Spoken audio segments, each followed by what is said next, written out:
Welcome to the Fit 15 podcast show, where you'll find health and fitness inspiration, motivation, and information shared in 15-minute episodes. Tune in while getting a move on to make leading and enjoying the benefits of a healthy lifestyle almost too easy. It's the Fit 15. And now your host, Catherine Basu. Welcome, podcast listeners. I am your host, Catherine Basu, and today's episode is one in a little mini series I've put together here to celebrate the 1-year anniversary of my book being published. So, Superwomen Secrets Revealed, Successful Women Talk About Fitting in Fitness and Dare You to Join Them, is my book, which was published a year ago, February 6th. So, February 6th, 2017 is its official birthday as a physical hard copy book. You can purchase the book on our website, the Fit Armadillo website, at fitarmadillo.com/books, and I will sign it for you and write a personal dedication for you in that copy. So definitely check that out if you want a really personalized gift, maybe a gift for Galentine's Day, one of your friends that you want to inspire. The book itself is a collection of interviews with successful women who talk about how and why they fit in fitness. So they share their strategies, and they also share the benefits that fitness has had for them in their personal and professional lives. And they wrap up their interviews and their stories the same way that my podcast guests will when you're listening to this mini series, and that is with a fitting in fitness dare. So a simple but actionable step that you can take to start enjoying the many benefits of fitness yourself. So definitely don't miss that. Make sure when you are accepting these dares, whether one from the book or one from my podcast guests, that you are sharing some note of you accepting it on social media and sharing your progress and tagging us so we can cheer you on. We would love to be your virtual accountability partners. All right, so today's guest for this series is Katie Maggio. Katie Maggio is a mompreneur living in New England, making sure that everyone lives their level 10 mindset as a podcaster and the host of the Level 10 Lifestyle Show. Her clients thrive on the Level 10 message because it's simple to follow and powerful when implemented in their everyday lives. She helps people become epic in the areas of relationships, careers, wellness, and finances, regardless of where they currently find themselves. Welcome to the Fit 15, Katie. Oh, thank you so much. It's a pleasure again. Thank you, Catherine. You're so welcome, and it's great to have you back. I know some of you might recognize Katie's voice because I had her on previously where she talked about those level 10 focus areas, so definitely go back and check out that. Katie shared some great tips for you in that episode. For today's episode, as I mentioned a little bit in the beginning, we're getting a little bit more personal, and Katie's sharing more about her personal fitness journey and how she fits in fitness. So Katie, start us off with how you fit fitness in logistically into your routine. Absolutely. So my big thing, and this is what I teach a lot of my clients, is the morning routine. The morning routine is imperative, and that for me always includes fitness. Mm-hmm. But if we back up a little bit, so I'm short. And I don't want to offend anybody out there, but I'm 5 foot tall, and that is not tall. That is it's a 5 foot tall woman. So when I put any extra pounds on my body, I personally notice it, and I don't look a certain way for anybody else other than me. Mm. So when I was in, all through high school, and I was very fit. I played tons of sports. I was a softball all-star, and being fit came very natural to me because I was constantly working out, and I was in high school. So, my metabolism was cranking, and I could eat whatever I wanted, and that was wonderful. Then you get to college, and you put on the freshman 15, like I know a majority of people do. But there, you're still cranking away. Your metabolism is good, and I was going to the gym often, and just running on the treadmill with my girlfriends, still eating whatever I wanted. And then I had my first daughter, and had her. Yep, all right, no problem. Weight came off, fine. Then I had my second daughter at 26, and that's when I started struggling a little bit. Mm. That's when I realized, okay, all right, I need to work at this a little bit harder. So fitness became a big part of my life. I didn't want to get into the diet routine because I didn't like trying all these gimmicks. Because back when I was in college, I was using very unhealthy dietary supplements that, the different girls I was meeting were using because, for this, that, or the other thing. But then I was like, I don't want to do that. I don't want to go down that path. So fitness became extremely important in my life and has been for about the last 10 years. Well, 3 years ago, I got remarried and I was 123 pounds when I walked down the aisle. And I was very thin for myself, but for my stature, again, 5 foot. And now that I'm 36 and I'm now edging into my late 30s, oh, it hurts me to say it, but I am. It's becoming even more of a struggle. But I have to really hone in on what is important to me. Is it being that size 2 anymore? No, that's not realistic for my lifestyle now because I'm more geared to being healthy, being fit. I have a personal trainer. I train 3 days a week with her. And on the off days, the other 2 days a week, I do videos at my house. I actually do T25 2 days a week. And then one day I do yoga, which is my flexible day. I love it. And it just kind of gives my whole body what I need to stretch out and just relax and recenter. So that's my fitness routine now. But my eating habits, I don't ever like to use the term diet. I eat very clean. I try to stay away from dairy because not for any other reason other than it doesn't sit well with my system. I tend to get bloated when I have a lot of heavy cheeses, a lot of ice creams. It doesn't really sit well with me. So I stay away from that naturally. But I don't try to ever limit myself in an unhealthy way. Will you see me eating a bag of Doritos? No, just because that's not my personal eating style. I don't particularly like to eat those overly processed foods. Do my children eat it? Of course. They're kids. I'm not going to limit them from eating that in moderation. It's not like I want them to sit down to a entire bag of Cheez-Its or, cheese balls, but if you're using this episode to get in a 15-minute walk, that is your halfway point reminder. Turn around now. We talk a lot about healthy options in our house because I find that's extremely important just to live a healthy, fit life, but without having those limitations. Because I know with my daughters, they're 10 and 13, I already see that there can be a complex starting to happen. And I really nip that in the bud. I'm like, no, everybody's different. Everybody has different metabolisms. And just because your dancing friend who, dances in her dance troupe 5 days a week, she's going to naturally look a little different than you who plays softball 5 days a week. Oh, for sure. And I love how you frame that for your daughters. And you have to, because, we have Pringles in the house and we have every type of berry you could possibly ever think of in the fridge because they love their berries. So, whatever path they want to go down, they're welcome to make that decision. But if I see that they're, making a decision that could lead to something that could be unhealthy, I would never be like, oh, you don't eat that because you're going to be fat. Like, never. But I then at that point step in as a mom and say, okay, these are your options. You can have 10 Pringles, but it would be a little better. You could have this entire basket of blackberries and satisfy your craving just the same. So and they also have to learn on their own too. There's a lot out there. I'm sure you growing up, I'll never forget this. I know it's totally off topic, but I grew up organic, way before organic.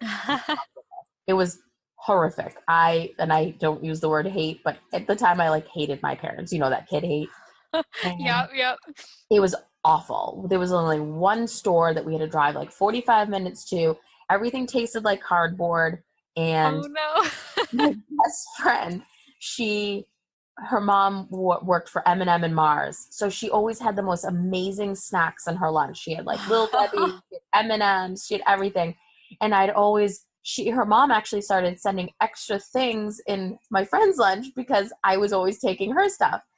And I always think back on that because it was a choice that I didn't have growing up. It was kind of forced on me because my parents thought that they were doing me a service, which again, to this day, I still clean eat, but I would have liked to have had that option growing up, not just being forced into this lifestyle that, like I said, was way before its time. Now we can get organic food anywhere, but Right. it would have been nicer. And I remember that, and I would never do that to my kids because that's not fair. Yeah, I'm sure your parents, they were trying to do the right thing by you, right? But it is tough as parents, you have different things that you hear about, and one day there's one form of advice, and one day there's another form of advice, and you're just trying to do the right thing. But I have been hearing time and time again with women I've talked to who are either registered dietitians or who are therapists that work with women and or girls that have had eating disorders, that it's really important to give our kids choices and not to label foods as good or bad, because that can really backfire where our kids are going to want to eat that bad food because we're going against our parents versus that's the choice they really wanted to make. So it's really interesting that you shared that. I think it is really relevant to our conversation here. Exactly. rebel little Debbie's. So I love how you shared that fitness has kind of evolved for you over the years, where now you've made it more of your morning routine, something that is a non-negotiable almost. I'd love to have you share why you've done that and how you have seen that have a positive impact on your life and or business. Oh, absolutely. It is imperative. It truly is. And it's funny because I look at photographs, and I'm very competitive with my own self. I don't compare myself to anybody else. I don't compare my body to what I see in the magazine. I don't compare my body to my friends. I don't compare my body to anybody, but I compare my body to my own self. And it's funny, I look at pictures of myself when I was thin, but I wasn't fit. And there's such a distinction with that people sometimes don't understand. I look at my arms now working out, and my arms have this really nice definition that I enjoy for myself. And then I look at pictures even from, my wedding day 3 years ago, and I was thinner than I am now, but I was not as fit as I am today, Mm. even though I weigh more. So there's that distinction there that sometimes people, that gets lost in translation. So I don't focus anymore on the scale number because I know I'm healthy, because I'm making healthy choices and I'm doing what's right for my body. And I can see the changes, even though I'm never going to fit into my size 2 dress pants ever again, because I don't need to, because I'm just different now, and I'm happier where I'm at, and I'm enjoying my workout journey. And it doesn't matter what you're doing. And I tell my clients this all the time, if even if it's, so actually to start, how I started my fitness journey is I downloaded those 7-minute apps on my phone.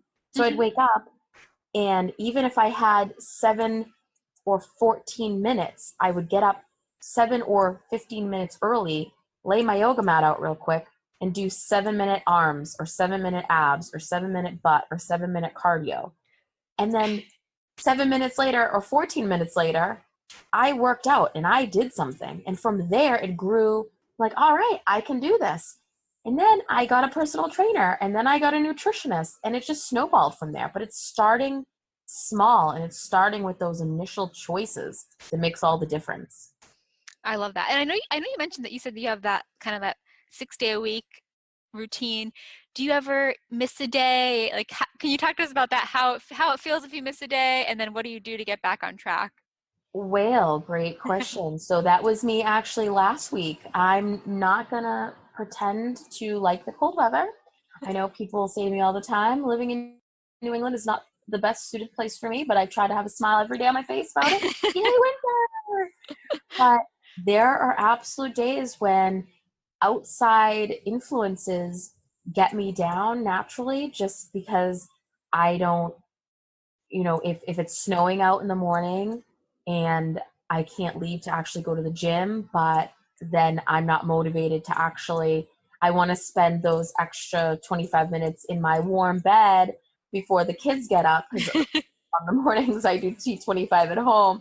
I do them prior before the kids get up. So, oh yeah, believe me, that was me last week, not wanting to get out of my warm bed because it was negative, 14 out. I know you guys had some tough weather. I grew up in New England. I was definitely glad I wasn't there.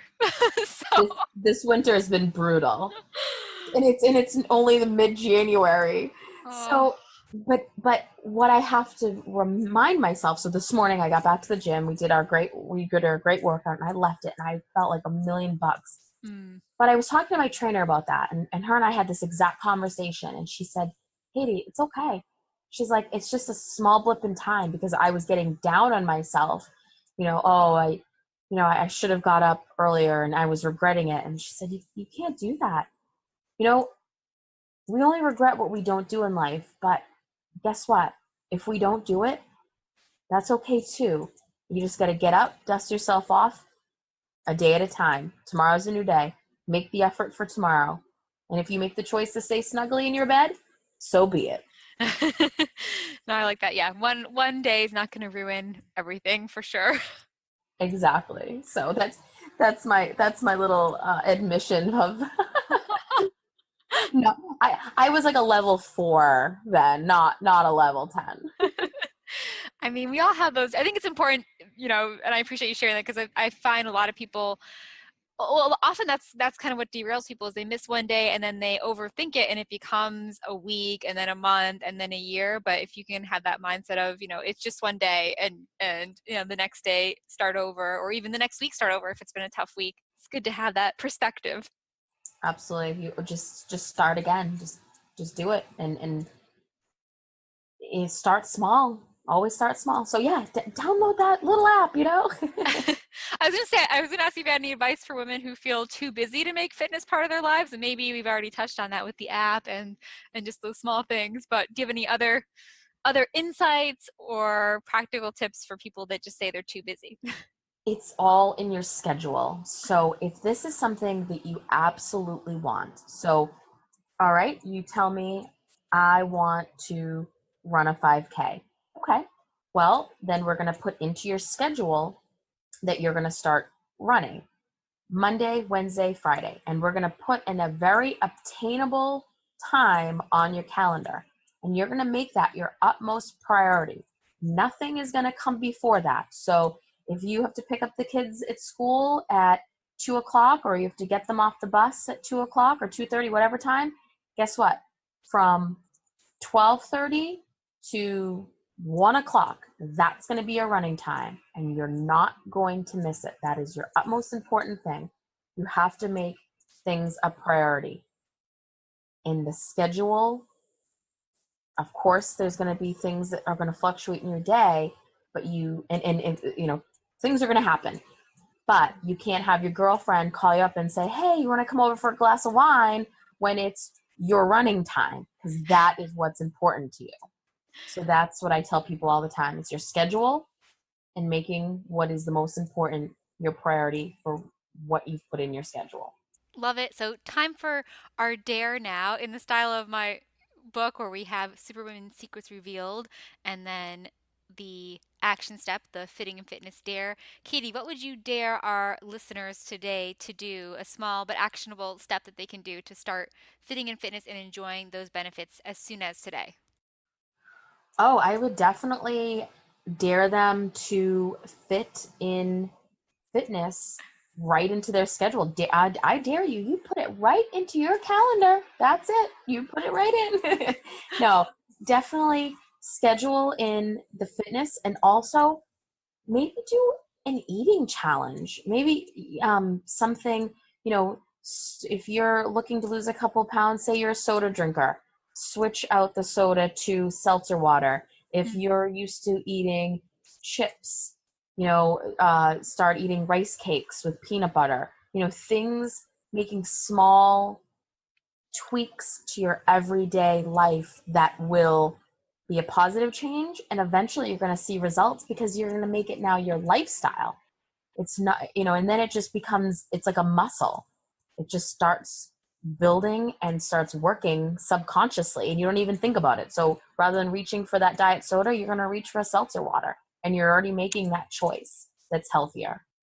Love that. So, podcast listeners, your dare today is to find a small step that's going to lead to a big change and take that on. So, whether it is doing what Katie first suggested, adding your commitment, your workout commitment to your schedule, or swapping out one choice that's not as healthy for a healthier choice, doing that today. Let us know what you end up doing so we can help hold you accountable.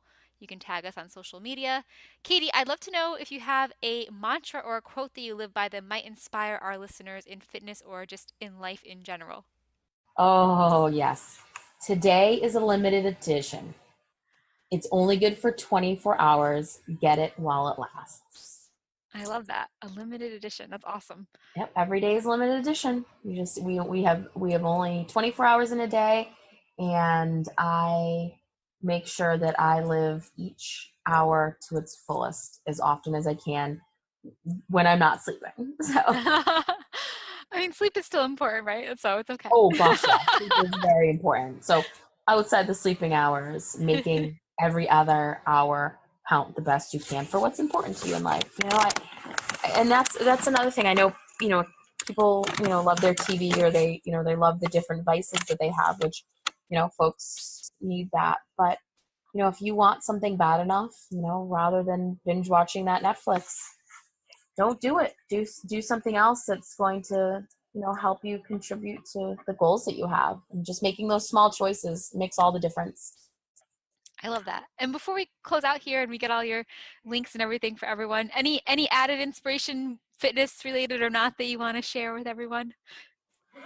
Well, sometimes you really need to take a step further in life, and writing down your goals, writing things in a paper, or like taking an actual pen and putting it on paper, because we're so dependent on our devices these days. A lot of people make lists in our phones and lists on our iPads, or whatever we have.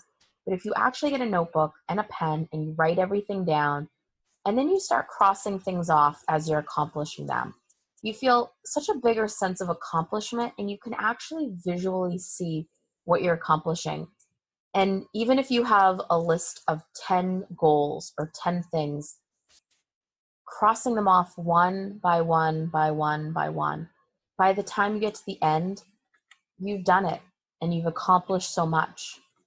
And that is something that we've gotten away from a little bit. So my advice is to go out, buy yourself a notebook and a pen, and write your goals down. Stick to it and cross them out and do it. Well, it's funny you say that, because my husband and I were just talking about to-do lists and just solutions that we have. And we are both saying how the pen and paper ones are what we prefer, even though we have all these apps and things, or that make us, actually take action, and it feels more gratifying to actually cross it out versus, erase it from the list, I guess, on the digital format. So it's funny. 100%. Very timely. Well, thank you so much, Katie. Love to have you remind us where people can find you, and best way to get in touch if they want to learn more, and maybe work on some of those other levels to have a more balanced approach to having it all, and getting what they want out of life. Absolutely. So you can find me if you go to level10method.com. So it's the number 10method.com. You can go on and take a self-assessment, or you can find me on katiemaggio.com, KATIEMAGGIO.com. There you can find my About Me page, all my podcasts, and then there is the link to the Level 10 Method from there. And you can also find me on Instagram at the Katie Maggio, Twitter at the Katie Maggio, and the Level 10 Life Facebook page. So that's pretty much how you can find me in a nutshell. I love it. Well, thanks so much for being a guest again, and excited to keep following you myself and to share the inspiration with everyone else. Oh, thank you so much, Catherine. You are an angel. You're like wonderful. I love listening to your voice too. Oh, well, thank you. You have a great voice. With the podcast, I gotta have a decent voice, right? If it was annoying, that'd be bad. Well, thank you so much, Katie. Thank you. Thanks for listening to the Fit 15. For show notes and more, visit fitarmadillo.com/podcast. See you next time. Hey guys, it's Catherine. I had to have the last word today, because if you are tuning in to today's episode the day it goes live, You may not know this, but I won't release an episode the next 2 days, but I will release one on the third day, on Monday of next week. Again, if you're tuning in when this went live. And it's an episode I really don't want you to miss because we're going to do a recap of some key takeaways from the book. And also, I have a free gift planned for you that will only be available on the day the next episode goes live. That is Monday, February 26th. So make sure you subscribe so you don't miss out on that. And also, just because I think you maybe would like to have daily reminders during the work week to get up and get moving with me. I don't know. That's up to you. But I hope you do subscribe, get that free gift. Leave a review on iTunes if you are enjoying this series, and get ready to get inspired next week by another group of women who are going to share how and why they fit in fitness and some awesome fitness challenges for you. So I hope you accept at least one fitness challenge this week. We can stay in touch over the weekend if you do that and tag me in your posts. More on that over on fitarmadillo.com/podcast, where you can get the show notes. Thanks so much for listening. I will chat with you on Monday. Bye.